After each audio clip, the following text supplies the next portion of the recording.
अस्सलाम वालेकुम viewers, hope you all are very very fine और अपनी ज़िंदगी में अच्छे तजर्बात के साथ आगे बढ़ रहे होंगे। आज मैं आपके लिए एक नई वीडियो लाया हूँ जो कि रिलेटेड है उसी कैश डिपार्टमेंट से जो हमने डिस्कस किया था अपनी प्रीवियस वीडियो में। बेसिकली आज जो हम डिस्कस करने जा रहे हैं वो duties and responsibilities of the chief cashier of cash department in the bank. यानी कि एक चीफ कैशियर यानी कि एक head of the cash department जो कि एक ब्रांच का है, उसकी रिस्पॉन्सिबिलिटीज़ क्या बनती हैं, उसकी जॉब्स डिस्क्रिप्शन क्या बनती है उस कैश डिपार्टमेंट में, ये आज हम डिस्कस करने जा रहे हैं। तो चीफ कैशियर जो है वो एक मेजर रोल प्ले करता है कैश डिपार्टमेंट के अंदर, मैनेजमेंट ऑफ कैश में, वॉल्ट मैनेजमेंट में, एटीएम मैनेजमेंट में, शिपमेंट मैनेजमेंट में भी चीफ कैशियर का ही एक अहम रोल अदा होता है। ये चीफ कैशियर ही होता है जो अपने अंडर तमाम कैशियर्स को गाइड करता है और उनको मोटिवेट करता है और उनको सुपरवाइज करता है। उसके हाथ में वॉल्ट कीज़ होती हैं, एटीएम कीज़ होती हैं और डे एंड रिपोर्टिंग भी चीफ कैशियर की एक अहम जिम्मेदारी है। चीफ कैशियर बेसिकली शुरू में जब अपॉइंट होता है तो वो एक कैशियर से ही अपना काम स्टार्ट करता है और फिर तजर्बे के साथ साथ वो चीफ कैशियर का ओहदा मनसब पा लेता है। इसका मतलब यह है कि चीफ कैशियर एक एक्सपीरियंस पर्सन होता है कैश डिपार्टमेंट में जो निगरानी भी करता है। बेसिकली चीफ कैशियर की जिम्मेदारी के अंदर एक जिम्मेदारी ये भी है कि वो अपने अंडर दूसरे कैशियर्स की जिम्मेदारी लगाए, यानी कि ये चीफ कैशियर का भी फैसला हो सकता है कि किस से पेमेंट्स करवाए कैश काउंटर्स पे, किस से कैश डिपॉजिट्स करवाए कैश काउंटर पे और किसको यूटिलिटी बिल्स पे की ड्यूटी लगवाए। तो ये चीफ कैशियर का एक अहम रोल है। अगर आप देखें तो इन बिटवीन अगर दिन के अंदर कैश की ज़रूरत पड़ जाती है और ब्रांच के अंदर कैश शॉर्ट होता है और किसी को पेमेंट्स करनी पड़ती हैं तो चीफ कैशियर की जिम्मेदारी में दूसरी ब्रांचेस से कैश की शिपमेंट मंगवाना भी हैं, या मेन ऑफिस से जो कि हेड ऑफिस होता है वहाँ से भी चीफ कैशियर शिपमेंट्स मंगवा सकता है। अब क्योंकि एक अपडेशन का दौर चल रहा है, एक कह सकते हैं कि हर जगह नई नई ब्रांचेस ओपन हो रही हैं तो कैश की डिमांड भी रेज़ हो रही है, कैश की सप्लाई भी रेज़ हो रही है। तो नज़दीक ब्रांचेस के अंदर एक कैश हब भी बना दिया जाता है जहाँ पे एक्सेस कैश जो है वो ब्रांच का डिपॉजिट किया जाता है थ्रू शिपमेंट्स, और अगर ब्रांच को कोई कैश की कमी पड़ती है तो इन्हीं कैश हब से वो शिपमेंट्स मंगवा भी ली जाती हैं ताकि नीड को कैटर किया जा सके और ब्रांच की ऑपरेशंस को स्मूथली ऑपरेट किया जा सके। तो चीफ कैशियर बेसिकली आपको मैंने बताया कि पूरा कैश डिपार्टमेंट मैनेज करता है। इन बिटवीन क्योंकि कैश जो है वो एक्सचेंज हो रहा होता है अमंग कैशियर्स, यानी कि कैशियर्स के पास अगर कैश नहीं तो वो चीफ कैशियर से कहते हैं कि हमको आप कैश दीजिए ताकि हम आगे पेमेंट कर सकें। तो चीफ कैशियर जो अमंग यानी कि दूसरे कैशियर्स में कैश तकसीम करता है वो इशू स्लिप के थ्रू करता है। इशू स्लिप एक तरीके से रिपोर्टिंग टूल भी कहते हैं इसको, जिस पे चीफ कैशियर एक कैशियर को डिनोमिनेशन वाइज नोट डिस्ट्रीब्यूट करता है। कि फ़र्ज़ करें अगर एक चीफ कैशियर है और वो एक कैशियर को नोट दे रहा है 20 लाख रुपए और उस नोट की डिनोमिनेशन जो है वो 1000 के 20 पैकेट हैं, यानी कि एक पैकेट जो है वो 1 लाख का है और 20 पैकेट वो 20 लाख के हैं। तो इशू स्लिप पे वो 1000 multiply by 20 equivalent to 20 lakh की रसीद बनाएगा जिसको इशू स्लिप कहेंगे। इस पे चीफ कैशियर अपने साइन करेगा, इस पे कैशियर जो रिसीव कर रहा है वो अपने साइन करेगा और फिर इस जिम्मेदारी के साथ चीफ कैशियर ये कैश डिलीवर कर देगा इस कैशियर को, ताकि वो अपना काउंटर स्मूथली चला सके। तो इन द एंड अगर कोई भी शॉर्ट अमाउंट होती है, शॉर्टेज होती है या एक्सेस अमाउंट होती है, तो ये इशू स्लिप उस वक्त बहुत काम आती है एक एविडेंटरी टूल की तौर पे। इसी तरह से जो कैश एक्सेस कैशियर्स जो हैं वो डिलीवर करते हैं at the day and chief cashier को, ताकि चीफ कैशियर की रिपोर्टिंग कर सके। तो यही चीफ कैशियर वॉल्ट इन की स्लिप फुलफिल करता है। यानी कि वॉल्ट इन का मतलब ये है कि जो भी सराउंडिंग्स के अंदर कैशियर्स ने कैश रिसीव किया है और वो शिपमेंट में जाने से रुक गया है, तो वो कैश जो है वो वॉल्ट में दाखिल किया जाता है। उस दाखिले के लिए वॉल्ट की स्लिप बनती है जिसको कहते हैं वॉल्ट इन।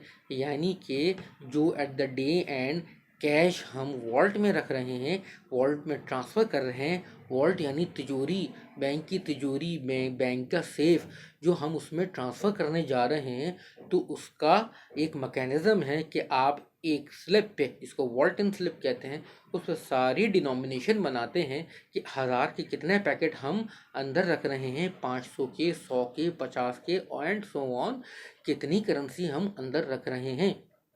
और फिर चीफ कैशियर उसको साइन करता है और वो जीएल के साथ अटैच होता है।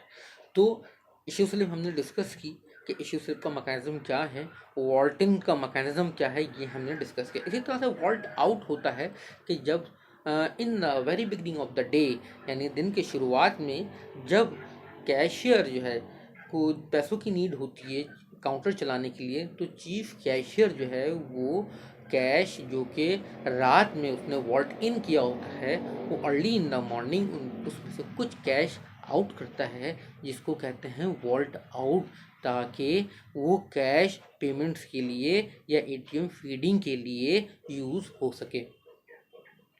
अब ये जो वॉल्ट आउट करता है, तो इसकी भी कोई एविडेंस होना चाहिए। इसके एविडेंस के लिए जो हमारे पास रिपोर्ट बनती है वो बनती है वॉल्ट आउट की। यानी कि हमने वॉल्ट में से इतना कैश, इस डिनोमिनेशन का कैश आउट किया, ताकि हम पूरे दिन को सही से चला सकें इस कैश की मदद से। ठीक है, तो एक वॉल्ट इन की स्लिप मैंने आपको डिस्कस करके बताई, एक वॉल्ट आउट और एक issue slip. At the day and होता ये है कि चीफ कैशियर ने बैलेंस करना होता है पूरा कैश डिपार्टमेंट, जिसमें उसको एटीएम बैलेंस करना होता है, जिसके अंदर उसको पूरा वॉल्ट बैलेंस करके एक कैश मॉनिटरिंग रिपोर्ट बनानी होती है, एक जनरल लेजर को बैलेंस करके दिखाना होता है कि उसकी सरबराही के अंदर ये तमाम जनरल लेजर्स के अकाउंट, जिसमें कैश ऑन हैंड है, कैश इन ट्रांजिट है, एफसीवाई करेंसी है, प्राइस बॉन्ड का हेड है, एटीएम जीएल है, ये सारे हेड्स, ये सारे अकाउंट्स जो हैं इस चीफ कैशियर की निगरानी में बैलेंस रहे, बराबर रहे।